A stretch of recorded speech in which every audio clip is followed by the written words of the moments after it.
To most people in the United States and across the world, New York City is where dreams come true. The city has a population of 8.4 million people from all walks of life and has bright lights and screens that gives it a vibrant and unmatched energy.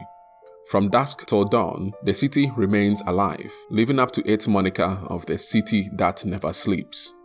Not only is it the largest city in the United States, it has also, since the 1800s, been the financial capital of the United States and the world. The unparalleled success of New York City is one that will likely remain unmatched, because what the city achieved before it even became New York City and what it built to get to where it is today cannot be replicated anywhere else in the world.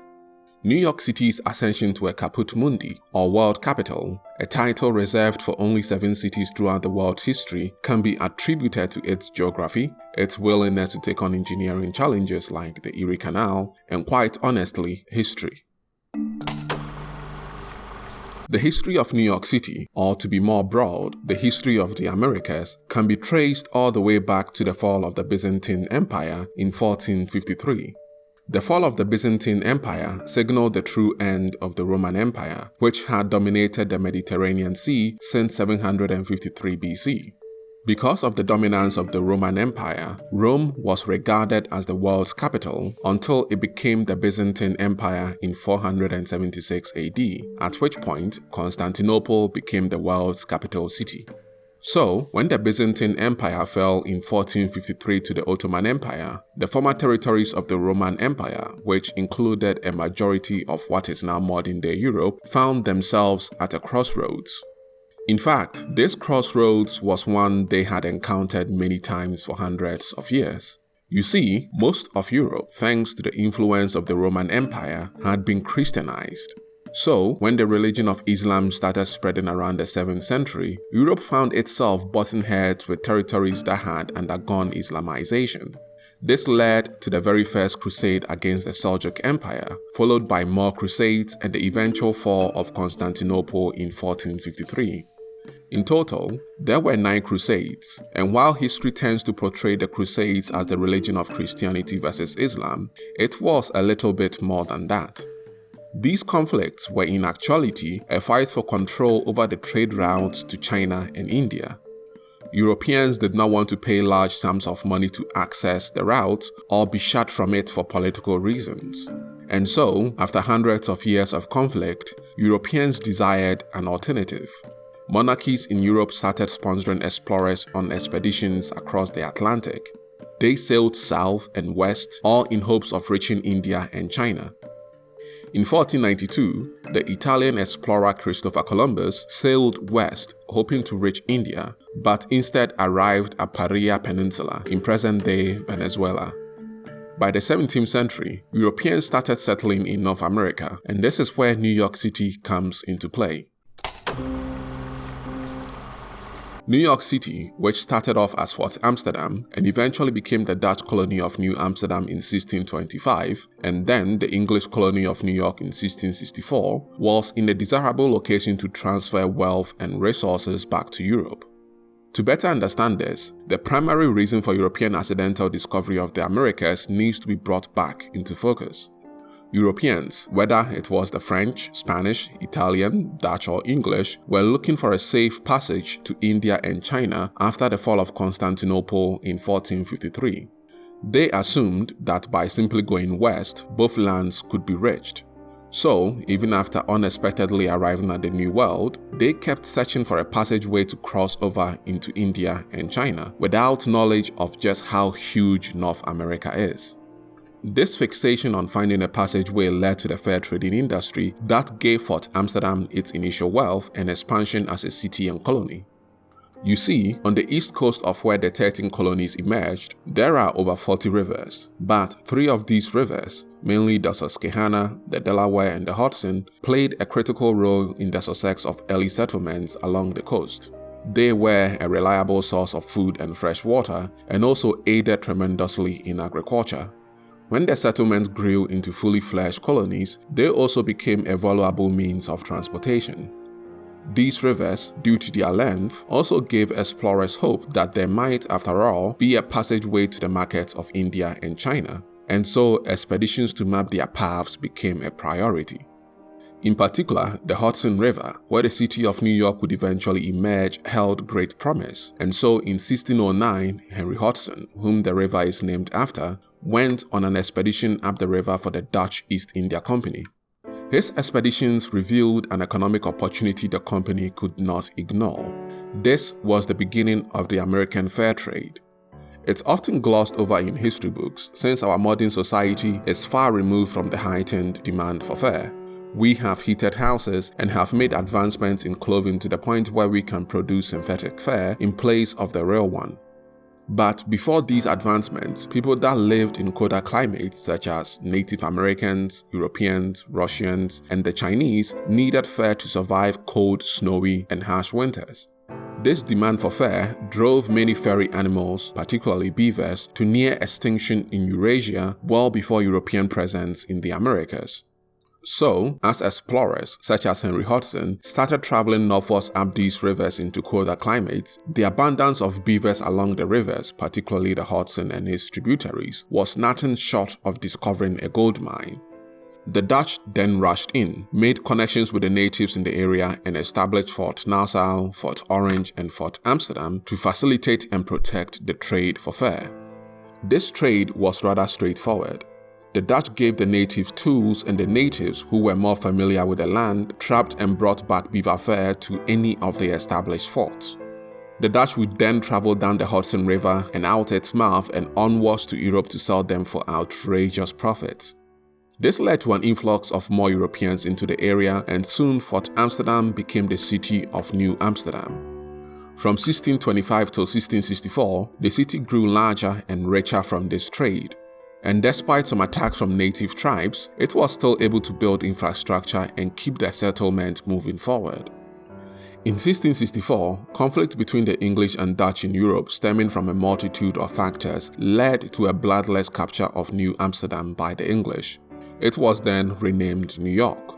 At this point in time, due to the early success of the settlement and a bloodless transfer from the Dutch to the English, the city had no option but to simply succeed. Not only had it gained wealth and a sizable population from the fur trade, it was also conveniently located at the southernmost tip of Manhattan, with easy access to a bay that made it easy for ships to sail in and out of. With such a lack in geography, the continued success of New York City depended on its willingness to adapt and sustain its growing population. New York City didn't succeed simply due to geographical lack. While geography played a significant role in its early success, the city of New York we know now got to this point by improving and organizing itself and taking on challenges deemed impossible. When it became a part of the British Empire's colonization project in the Americas in 1664, the city joined a community of English colonies that were gaining a stronger foothold on the east coast of America. They collaborated together and built ties that eventually led to the American Revolution in 1776. But New York's emergence as the financial capital of what would eventually become the United States and also the world, instead of other East Coast cities like Boston, Philadelphia, Baltimore, Charleston, Savannah, and St. Augustine, is because New York is more organized than any of those cities. One of the things most cities experience once they start becoming cities is a natural trend towards unorganized growth. Most American and European cities are this way. London, for instance, has grown uncontrolled and unplanned since it became a city hundreds of years ago. New York City was also trending this way, but as the population of the city grew due to free men from the South and immigrants from Europe, it became very apparent that organization was needed to further develop the city. And so, the Commissioner's Plan of 1811 was put in place. This is the point where New York City diverted from being a natural city to a planned city. The Commissioner's Plan of 1811 is widely considered to be the most important document in the city's development, and it ushered in an era of planned cities throughout the rest of the United States. The plan put in place the now famous grid system from Hudson Street all the way to 155th Street. This grid system made, and still does, make it easier for both newly arriving immigrants and native New Yorkers to move and work within the city. The grid system also made public transportation within the city efficient, and now New York City has the best public transportation system within the United States. Speaking about transportation, another important and arguably the primary reason for New York City's rise to the world's financial capital is the construction of the Erie Canal. The importance of the Erie Canal cannot be stressed enough. This canal is what made the city the financial center of the United States and the world, as opposed to Baltimore, Boston, Philadelphia, and even as far south as New Orleans, cities which before the canal's construction were competing with New York City in terms of population and wealth. The construction of this canal, initially deemed impossible and belittled as Clinton's folly by political opponents of Dewey Clinton, established a connection to Lake Erie using the Hudson River. The connection to Lake Erie meant the city had direct access to the agricultural and mineral abundance of the Midwest and the Great Lakes. After its completion in 1825, the city also became the only American city with the shortest and fastest path to the Midwest from any coast. This meant most trade to and from the Midwest started and terminated in New York City. The incredible amount of trading activity and money generated from the Erie Canal almost immediately catapulted the city to the most populous and wealthiest city in America. By 1840, it had a population of 312,712 people, with the next closest city, Baltimore, standing at 102,313 people. To understand how this canal had such an impact on the city, we need to look at the rivers on the East Coast and also the map of the United States. On the East Coast, there are three important rivers: the Susquehanna, the Delaware, and the Hudson. The James River can also be added, making it 4. Most of the East Coast major cities lie along these rivers, but before the Erie Canal, the usefulness of their transportation was restricted to the East Coast, combined with the Appalachian Mountains that made traveling west painfully difficult. For some time, the East Coast was isolated from the Midwest. The Erie Canal ended this isolation. With its construction, New York City cemented itself as the fastest waterway connection to the Midwest, as opposed to New Orleans, which laid at the mouth of the Mississippi River and had a path to the Midwest through its Wabash and Ohio tributaries. Before the construction of the Erie Canal, there were also attempts to connect the James River to the Ohio River's Kanawha tributary, but these attempts were fruitless due to construction difficulties and floods. These failures were a part of the reason why the Erie Canal was considered impossible and a waste of resources. But with its completion, trade and the movement of people from New York City to the Midwest shot up exponentially. Food also became cheaper for East Coast cities due to the cheap cost of passage for agricultural products. But even more importantly, the Erie Canal allowed the Midwest to develop at a much faster rate. All of this made New York City the most important, populous, and wealthiest city in the US, and has remained so even after the emergence of railroads and airplanes.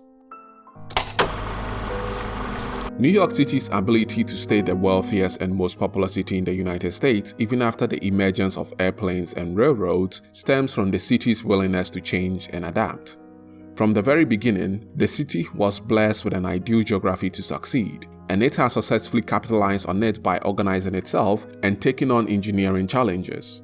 The planning of the city under the 1811 Commissioner's Plan and the construction of the Erie Canal made the city an immigration and trading hub.